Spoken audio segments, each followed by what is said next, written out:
भलाई की और मुद्रा देना चाहिए। वास्तव में यदि आप जीतना ही चाहते हैं तो सबसे पहले संयम की आदत डाल लें, क्योंकि संयम का अर्थ ही है अपनी बिखरी हुई शक्तियों को निश्चित दिशा देना। मान लीजिए जिस कार्य को नहीं करना है और जब उसे ही करने के लिए मन आकर्षित करता है तो आप उसे प्रयासपूर्वक रोकने के लिए मन बना लें, उसे ही आत्मसंयम कहते हैं। संयम का अर्थ है जब हम आकर्षणों की ओर जाने के लिए हमारा मन सहज रूप से रुक जाए। गांधी जी ने कहा था कि अनुशासन और बलिदान के बिना मुक्ति की आशा नहीं की जा सकती है, लेकिन यह बात भी सच है कि लोग गुस्से में विवेक शून्य होकर तुरंत अपने आत्मसंयम को गुस्से में खो देते हैं। यह सच है कि समय बीतने में लोगों के आत्मसंयम में भारी कमी आई है। इसके गंभीर परिणाम सामने भी आए हैं। इसलिए आत्मसंयम की उपयोगिता को किसी भी हाल में कम नहीं आंका जा सकता है, लेकिन यह भी सच है कि शुरुआत में आत्मसंयम का मार्ग थोड़ा कठिन लगता है। अर्थात मन को वश में करने का नाम ही आत्मसंयम है। मनुष्य को मिली हुई शक्तियों को निश्चित दिशा देना संयम कहलाता है। तो दोस्तों, उम्मीद है कि आपको मन को वश में करने का उपाय और शांति के फायदे और कहां-कहां आपको शांत रहना है, इसके बारे में इस वीडियो के माध्यम से पता चला होगा। और मुझे यह आशा है कि आप अवश्य ही अपने मन को वश में करोगे और जिंदगी के सभी परिस्थिति में अवश्य ही सफल होकर अपने परिवार का नाम रोशन करोगे। ऐसी ही और गौतम बुद्ध की प्रेरणादायी सीख लेने के लिए हमारे राजीव इंस्पायर्ड यूट्यूब चैनल को सब्सक्राइब कीजिए और इस स्टोरी को जितना हो सके उतना अपने दोस्तों के साथ शेयर करें। मिलते हैं हमारे अगले स्टोरीज में। नमो बुद्धाय। में जिस चीज का विचार करोगे वही चीज तुम्हें मिलना शुरू होगी। अगर पैसे के बारे में विचार करते हो तो आपके पास पैसा आना शुरू होगा। अगर आप अपने प्यार के बारे में विचार करोगे तो आपको आपका प्यार जल्द ही मिलेगा। गौतम बुद्ध के अनुसार हम वही बनते हैं जो हम सोचते हैं। जिस तरह कोई व्यक्ति बुरी सोच के साथ बोलता या काम करता है तो उसे कष्ट ही मिलता है, वही यदि कोई व्यक्ति शुद्ध विचारों के बोलता या काम करता है तो उसकी परछाई की तरह खुशी उसका साथ कभी नहीं छोड़ती है। वही गौतम बुद्ध की यह कहानी जो आज हम आपको बताने जा रहे हैं। इसे सुनने के बाद आप जीवन की सभी समस्याओं को चुटकियों में हल करने में सक्षम रहेंगे। दोस्तों, एक बार की बात है, महात्मा बुद्ध प्रवचन दे रहे थे। प्रवचन में आसपास के बहुत से लोग शामिल थे। सभी लोग ध्यान से बुद्ध को सुन रहे थे। कुछ देर में प्रवचन समाप्त हो गया। तब लोगों ने बुद्ध को प्रणाम किया और अपने अपने घर को चल पड़े, पर एक युवक वहां पर ही बैठा रह गया। बुद्ध की नजर उस युवक पर पड़ी तो वे पूछ बैठे, क्या बात है? कोई जिज्ञासा है क्या? युवक बुद्ध के पास गया और प्रणाम करके बोला, प्रभु, बहुत उलझन में हो। जितना इस बारे में सोचता हूँ उतना ही उलझ जाता हूँ। कैसी उलझन है बातस? बुद्ध ने प्रश्न किया। युवक हाथ जोड़कर बोला, प्रभु, यह संसार कितना विशाल है। संसार में लाखों करोड़ों लोग निवास करते हैं, उनमें भी एक से बढ़कर एक विद्वान, कलाकार, योद्धा। ऐसे में उन सब के बीच में जैसे सामान्य प्राणी का क्या मूल्य है? युवक की बात सुनकर बुद्ध मुस्कुरा दिए। वे बोले, तुम्हारी जिज्ञासा का उत्तर मिल जाएगा, पर इसमें थोड़ा सा समय लगेगा। क्या तब तक मेरा एक छोटा सा काम कर सकते हो? प्रभु, यह तो मेरे लिए गर्व का विषय है कि मैं आपके काम आ सकूं। युवक ने पुनः अपने हाथ पास पहुंचा तो वह बुरी तरह से हाँफ रहा था। उसे देखकर बुद्ध मुस्कुरा दिए। फिर भी उन्होंने अपने चेहरे से कुछ भी जाहिर नहीं होने दिया। वे बोले, क्या बात है बस? तुम कुछ डरे हुए से लग रहे हो। युवक ने बुद्ध को प्रणाम किया और सारी बात कह सुनाई। साथ ही उसने वह पत्थर भी उन्हें वापस कर दिया। बुद्ध बोले, आम वाले ने इसका मूल्यता साम बताया। आलू वाले ने एक बोरी आलू और जौहरी ने बताया कि यह अनमोल है।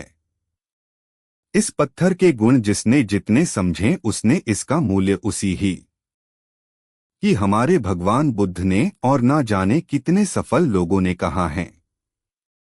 भगवान बुद्ध ने कहा है कि जिसने अपने मन को वश में कर लिया है उसकी जीत को देवता भी हार में नहीं बदल सकते हैं।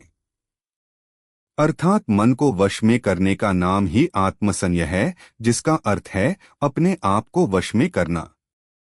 अर्थात मन, वचन और कर्म पर अधिकार प्राप्त करना ताकि शरीर से कोई अशुभ कार्य न होने पाए, जिससे कोई अपशब्द न निकले और मन में कभी अशुभ विचार न उठने पाए। यदि मनुष्य अपनी इंद्रियों का प्रयोग उचित ढंग से करता है तो ही उस मनुष्य को दूसरों को ध्यान देने का अधिकार है। यदि उसका अपने मन पर अधिकार नहीं है, उचित और अनुचित का ध्यान नहीं है, तो वह मनुष्य के पद से गिरकर अन्य योनियों में गिने जाने योग्य हो सकता है। एक कथन है कि हम जैसा सोचते हैं वैसा ही बन जाते हैं। वास्तव में यह विचार नहीं अपितु विचारों का संसार है। हमारी सोच और विचारों का प्रभाव हमारे मन पर गहरा असर छोड़ देता है। मनुष्य के मन में विचार ही बार बार उभर कर आते हैं जो मनुष्य को दिशा देने का काम करते हैं। विचार ही मस्तिष्क को गति प्रदान करते हैं और गलत विचार क्रोध की ओर जाने को विवश करते हैं। यह हमारी भूल है कि हम सोचते हैं कि वचनों की कोई शक्ति नहीं है। संसार में जो भी हुआ, जो भी हो रहा है और जो भी होगा सब हमारे कर्म के प्रभाव से हुआ है, और जो हो सकता है और आगे जो होगा वह कर्म की शक्ति से होता है, वह विचारों की शक्ति होती है।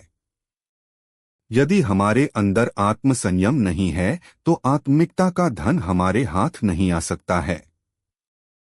हम इंद्रियों के जाल में फंसकर पहले तो निर्मल होंगे, फिर अपमानित होते हुए पहले अपना अनिश्चित करेंगे और फिर किसी और का करेंगे। ये सच है कि जो लोग दूसरों के लिए सोचते हैं उनका मन विश्वासपूर्ण विचारों का स्रोत है। इसलिए यदि बुराई से बचना हो तो अपनी दिशा को भलाई की ओर मुद्रा देना चाहिए। वास्तव में यदि आप जीतना ही चाहते हैं तो सबसे पहले संयम की आदत। और कहाँ आप आदेश करें।